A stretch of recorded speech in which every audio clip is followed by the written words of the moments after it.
The rise of Dota and League of Legends. Yeah. Oh, man. Jared and I are going to sit back while you two, while Miranda and Mitch tell us about how this has this was the year that it just really took off and became the new hotness in games. So Dota 2, the first Valve game since Portal 2. It had been in development since 2009, the same time League of Legends launched. So Valve was very obviously aware of what was happening.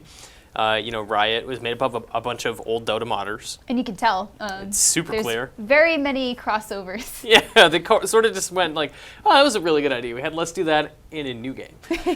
And it works, they feed each other. And Dota 2, when it launched in 2013, after being in beta for a long, long time, came out, and it was a very different game than League of Legends. Yeah. Not only in terms of structure, but man, it is the freest free-to-play game of all time.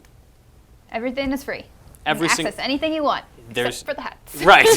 It's all about cosmetic items, right? Yeah. So you can download this game for free. You can play every hero in the game. You can play every mode for free. It's all there, and it's just ready to go. And it's like an inspiration. And I want every other studio to model their free-to-play structure So on this. how much money have you spent on Dota 2, Mitch? $500-something. So, but you clearly have gotten more than your money's worth out of it. How many hours have you played Dota 2? 2,100 hours. Man, I only have 800, but that's Wow, still a really? lot. Step up your game. Yeah, I know. I need to. Oh, I that just shows that Miranda, with her conservative effort to play Dota, is So, yeah, still like to just play- so much better than me. I like to play both Dota and League. They are such different games, and whenever Yeah. they came out in 2013, I think people realized hey, these are not the same. Of course, Dota 2 was in beta for a long time, so everyone knew this. These are not the same. Yes, they're MOBAs, and a lot of people like to compare them together, but strategically they're so different. It's fun going out to dinner with friends from the office who are heavily invested in playing Dota 2 because it's kind of like going out with people who are really into their church. There's a jargon and a language that I don't completely understand going on there. There are terms and characters and fragments of scripture and stories that I do not grasp. And also there's a lot of talk about how much they tithed. And that's, you don't have to, something you don't have Yeah. to give to be part of it, but you choose to.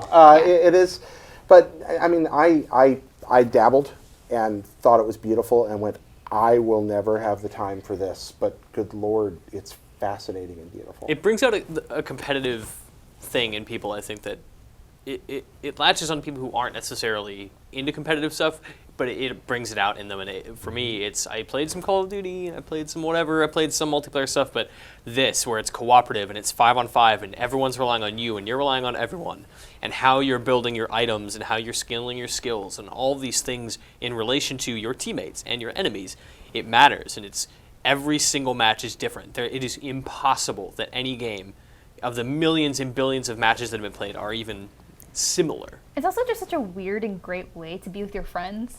Like, in competitive games, you tend to get very angry with each other Yeah. or frustrated, like within Call Which of Duty. certainly Why happens weren't with you us, there? Miranda. Yeah, yes, it does.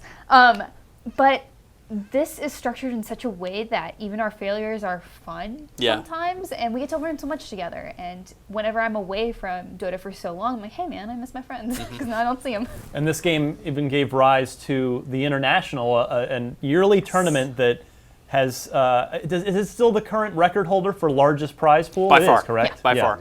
Is it something like 18 million. $18 Oh, million. $18 million. 18. Boy, I'm a few years behind, I think. $18 million for the biggest prize pool of all time, which is crazy. Unbelievable. And then a final point on Dota 2.